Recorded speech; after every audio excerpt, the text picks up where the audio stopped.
जयपुर में परकोटा को छोड़कर पूरे शहर में ई रिक्शा का संचालन बैन किया गया है। ट्रैफिक कंट्रोल बोर्ड की बैठक में ये फैसला लिया गया है। भारत जोड़ो सेतु, अजमेर पुलिया, टोंक रोड पुलिया जैसे व्यस्त क्षेत्रों में ई वाहनों को पूरी तरीके से प्रतिबंधित कर दिया गया है।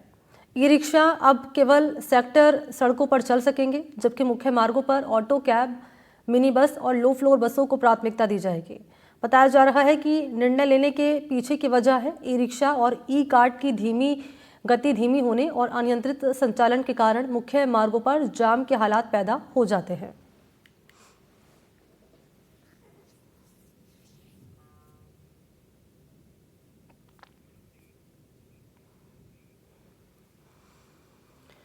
तो जयपुर में परकोटे को छोड़ पूरे शहर में ई रिक्शा का संचालन बैन किया गया है। जयपुर शहर में ट्रैफिक व्यवस्था को सुचारू बनाने के लिए गुरुवार को जेडीए आनंदी की अध्यक्षता में ट्रैफिक कंट्रोल बोर्ड की बैठक में फैसला लिया गया।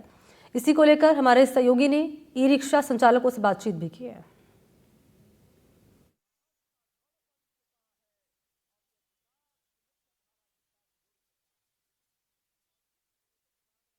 राजधानी जयपुर में ट्रैफिक कंट्रोल बोर्ड की बैठक होती है और उस बैठक के अंदर साफ तौर पे कहा जाता है कि जो शहर के अंदर जो ट्रैफिक व्यवस्था है उसे सुचारू ढंग से लागू करने के लिए जो है ई रिक्शा को परकोटे के अंदर ही चलाया जाएगा और शहर के अन्य क्षेत्रों के अंदर पूरी तरीके से बैन कर दिया गया है। इसके साथ ही तमाम जो ई रिक्शा चालक हैं उनके रोजगार के ऊपर भी जो है संकट आ चुका है और कई ई रिक्शा चालक है जिनसे मैं बातचीत करूंगा। तो क्या नाम है बाबूजी आपका? मेरा नाम शादिक अली। सादिक जी, अभी सरकार ने जो कह सकते हैं कल एक बैठक हुई, उस बैठक के अंदर ऐलान किया है कि ई रिक्शा केवल परकोटे के अंदर ही चलेंगे। भाई साहब ये बताइए मुझे, परकोटे की वैलिड कितनी है? 2 से 2.5 किलोमीटर, 3 किलोमीटर। इस 2 से 2.5-3 किलोमीटर में हम लोग क्या कमाएंगे? अभी हमने 2 लाख रुपए इंटरेस्ट पे लिए, 1.5 लाख रुपया, और 1.5-2 लाख रुपए की ई रिक्शा पड़ रही है हमको। अब हम उसका इंटरेस्ट देंगे तो 3 से 4 हजार रुपये में तो इंटरेस्ट जाता है हमारा। प्लस अगर हम इसको 2 किलोमीटर या 2.5 किलोमीटर में चलाएंगे तो हम क्या कमा के खाएंगे? अगर सरकार को ई रिक्शे से इतनी आपत्ति हो रही है तो सबसे पहले आरटीओ सर को जाके बोले। आज की तारीख में आप 20 रिक्शे निकाल लो और आरटीओ सर 20 रिक्शों को पास करने के लिए तैयार हैं।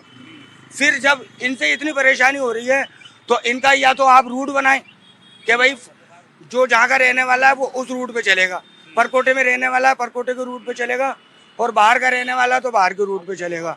अब हम लोगों को 2 किलोमीटर का दायरा दे दिया तो 2 किलोमीटर में हम लोग क्या कमाएंगे? हमारे पास कोई जरिया भी नहीं है। अगर ठेला लगाते हैं तो नगर निगम वाले ठेला उठा के ले जाते हैं, वो माल सहित ठेला उठा के ले जाते हैं। फिर बताओ क्या करें? उस परकोटा में हम गरीब लोग क्या कमा पाएंगे? बताओ, 2 किलोमीटर दायरे में तो हमने क्या कमाएंगे? हम खाएंगे, हम बच्चों को खिलाएंगे कि अपने माँ बापों को खिलाएंगे? किसको खिलाएंगे? हम तो गरीब आदमी है, 10-10, 5-5 रुपए की सवारी लेते हैं। और जब ये ऐसी नौबत आएगी तो फिर हम क्या करेंगे? हम तो भूखमरी मरेगी, फिर अब कहाँ जाएंगे मजदूर आदमी? हम तो मजदूर लोग हैं, रोज कमाने रोज खाने वाले हैं। हम क्या करेंगे फिर आगे? सरकार को हमारा भी तो समाधान करना चाहिए ना। ई रिक्शा जो संचालक है इसकी एक समिति बना के उनसे भी आपको एक राय मशवरा किया जाए कि सर आपको हम ये चीज बना रहे हैं, ये सिस्टम बना रहे हैं, तो आपको इस सिस्टम के हिसाब से अब आपकी क्या राय है ये देखिए सर। ये मिला के राय लेनी चाहिए, है ना। मेरे साथ और भी रिक्शा चालक है, उनसे भी बात करता हूँ। बाबूजी, कितने टाइम से ई रिक्शा चला रहे हो? 2 साल से। 2 साल से। आपको पता है परकोटे में चला पाओगे ई रिक्शा? तो परकोटे में चलाते हैं। बाहर अगर चलाए तो फिर बाद में ये सीज करने का सीज कर लेते हैं, पकड़ लेते हैं। अच्छा, मर्जी आज इतने पैसे ले लेते हैं। तो पूरे शहर में बंद कर दिया, केवल परकोटे में छोड़ा है, तो कोई फायदा है कि नुकसान आप लोग? नुकसान ही है हमें तो। कैसे नुकसान है? कमाई नहीं होती है, सवारी लेके जा नहीं सकते बाहर की। अच्छा, परकोटे में कितनी सारी 5 रुपए की, 10 रुपए की, खत्म कहानी।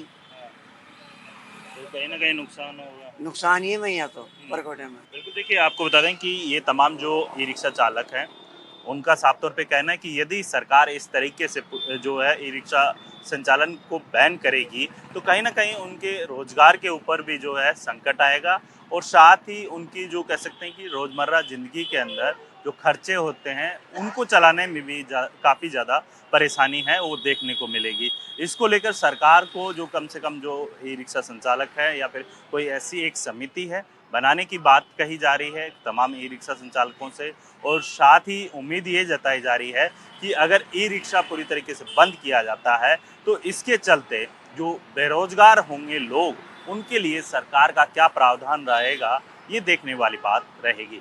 जयपुर से कैमरामैन सुशील कुमार के साथ वीरेंद्र सिंह शेखावत, एनडीटीवी। वहीं श्रीगंगानगर में गंगा नहर में सिंचाई पानी की मांग को लेकर गंगा सिंह चौक पर किसानों का धरना 5वें दिन भी जारी रहा। रायसिंह नगर के विधायक सोहनलाल नायक के साथ कई किसान अनशन पर हैं।